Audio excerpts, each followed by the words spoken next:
যাদবপুর বাস্তুহারাদের গড়। যাদবপুরকে গুলিয়ে দেওয়া হয়েছিল।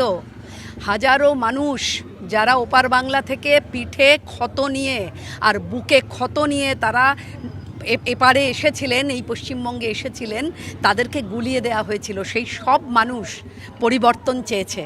আমার সঙ্গে যত মানুষের কথা হচ্ছে, দোকানে বাজারে রাস্তায় ফুটে প্রত্যেকটা মানুষ পরিবর্তনের পথে আছে এবং আমরা জানি যে যাদবপুর এবার পরিবর্তনের হাত ধরবে। যাদবপুর বারবার পরিবর্তন চায়, বারবার পরিবর্তন চেয়েছে। আমরা তার ইতিহাস রয়েছে, যাদবপুরের মানুষ পরিবর্তনের পক্ষে দাঁড়ায়।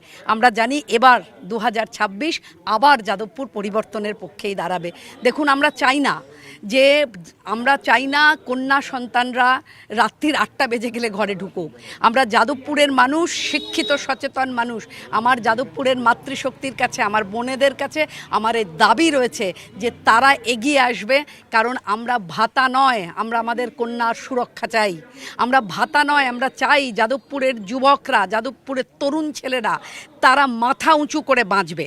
যাদবপুরের তরুণ সমাজ, যাদবপুরের যুবক সমাজ, তারা তাদের পড়াশুনো শেষ করে তারা এই রাজ্যে কর্মসংস্থান হয়ে তারা মায়ের কোলের ছেলে মায়ের কাছে ফিরে আসবে। এইটা অঙ্গীকার রয়েছে আমার যাদবপুরের মানুষের কাছে এবং আমি জানি তারা আমাকে সমর্থন করবেন।